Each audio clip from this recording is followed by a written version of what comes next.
আমি আপনাদের সাথে শেয়ার করব কিভাবে খুব সহজেই ঘরে থাকা কিছু উপকরণ দিয়ে তৈরি করা যায় সুন্দর ও সুগন্ধি চন্দন সাবান। চন্দন বহু দিন ধরেই ত্বকের যত্নে ব্যবহার হয়ে আসছে, তাই আজকের সাবানটিতে আমি ব্যবহার করছি প্রাকৃতিক চন্দন গুঁড়ো, যা সাবানটিকে দেবে সুন্দর একটি প্রাকৃতিক ঘ্রাণ ও আকর্ষণীয় রং।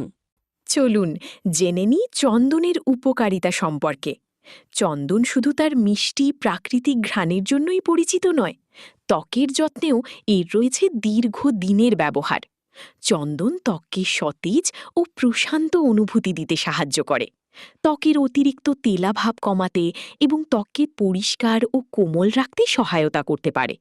এছাড়াও রোদে থাকার পর ত্বকে যে অস্বস্তি বা গরম ভাব অনুভূত হয়, চন্দনের শীতল অনুভূতি ত্বককে আরাম দিতে পারে।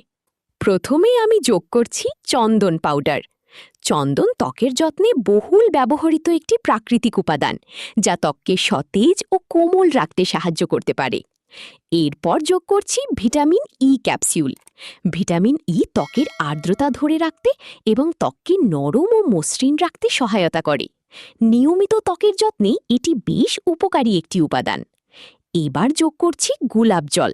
গোলাপ জল ত্বককে সতেজ ও ফ্রেশ অনুভূতি দিতে সাহায্য করে এবং ত্বকের যত্নে একটি সুন্দর প্রাকৃতিক উপাদান হিসাবে ব্যবহার করা হয়। সবশেষে বলতে চাই, বাজারে নানা ধরনের কেমিক্যালযুক্ত পণ্য ব্যবহার না করে ঘরেই তৈরি করতে পারেন আপনার পছন্দের হোমমেড সাবান। প্রাকৃতিক উপাদান দিয়ে তৈরি এই সাবান ত্বকের যত্নে কোমল ও আরামদায়ক হতে পারে। নিয়মিত ব্যবহার করলে ত্বককে আরও সুস্থ, স্বাভাবিক ও সুন্দর রাখতে সাহায্য করতে পারে। তাই আজই ব্যবহার করে দেখুন ঘরে তৈরি ন্যাচারাল হোমমেড সাবান।